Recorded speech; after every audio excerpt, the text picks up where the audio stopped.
Oh no. It's happening. My thoughts are scrambling. My chest is tightening. Oh, I can feel my armpits filling with sweat. Yep. It's definitely going down.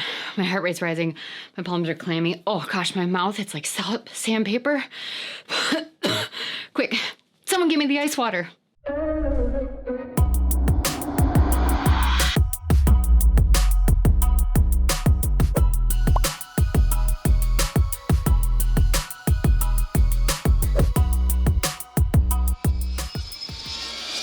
Hey everyone, how's it going?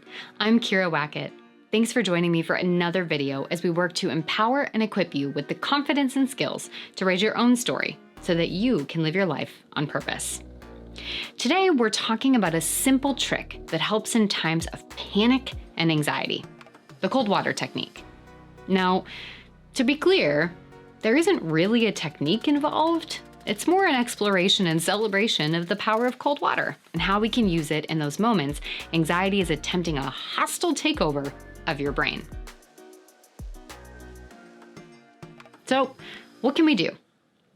Here's the tip. Immerse yourself in cold water.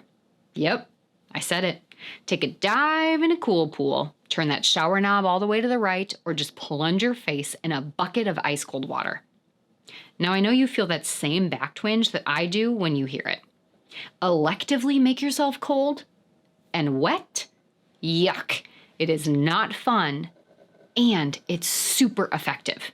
Trust me, I am a person that literally will not even put my face in the shower water because I hate that feeling of being wet, and I buy into this. See, cold water helps activate the mammalian dive reflex, or the physiological response that occurs in the body when it's submerged in cold water that activates the parasympathetic nervous system and counteracts the effects of anxiety. Your heart rate slows, blood vessels constrict, endorphins get released, and you can even see a reduction in cortisol production, allowing your logic brain to regain control of the vehicle. And while it isn't the solution to why you're feeling anxious, it can help you manage your anxiety so that you can enact other skills and supports, such as cognitive diffusion, playing it through to the end, or learning how to tolerate short-term distress for long-term gain. All of which are skills that I've made videos on and will put links to down in the show notes below. Now you're probably thinking, okay, great, Kira, that's awesome if I'm home or in a place where plunging my face or body in cold water doesn't seem entirely out of the ordinary, or at least where I'm the only one who knows I'm doing it.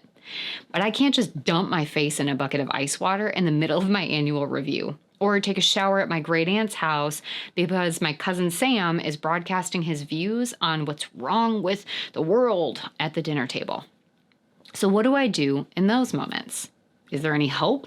Is there anything I can do that can allow my anxiety to come down? Absolutely.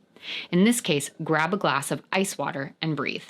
While not as effective, drinking cold water will activate some of those same effects and forces you to take a breath and slow your breathing.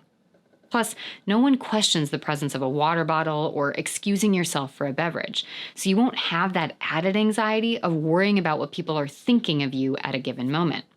And if you know ahead of time that a situation or experience might cause anxiety or distress, plan ahead. If review meetings stress you out, grab cold water before you go in. If you have to give a big presentation and feel your body shutting down from panic, bring a bottle to the podium or the stage with you. If you're headed on vacation with your in-laws and you can predict with 100% certainty that your mother-in-law is going to make at least 42 comments that tie your nerves in knots, grab that reusable bottle and keep taking sips. And with each sip, remind yourself to breathe. Anchor in the present space and remind yourself that your thoughts are just thoughts, and that this experience is temporary. So, as we wrap for today, I'm curious, where is the next place that you could anticipate needing to call on the power of cold water? What reactions do you have when you think about the cold water plunge, or allowing yourself the opportunity to use it in situations even though it feels a little scary or uncomfortable? And if you've tried it, share it with us. Tell us how it affected you so that we can all get motivated to continue to anchor on wanting to do something like this. Now, the other thing I'd love to hear is if you have other pocket packable tips that we can take with us in times of high anxiety. Anything that we can all use that we can pull out at any moment is super helpful and allows us to continue to learn from each other. Be sure to take a look at the video notes to access all the resources that I mentioned throughout the video, including videos on cognitive diffusion, how to stop giving your thoughts free rent, progressive muscle relaxation, and other distress tolerance techniques. Be sure to like and share this video with someone else who could benefit so we can share the insight and deepen the conversation. And if you haven't already, be sure to click the link in the show notes to become an AR Insider and receive a handcrafted email in your inbox every 2 weeks with exclusive content, ideas, and specials that I don't share anywhere else. Thank you for being here with me today. I'm super excited for all of us to dive deeper, literally, into this technique. And remember, you have the right to author your own story. So let's go get that pen back. See you next time.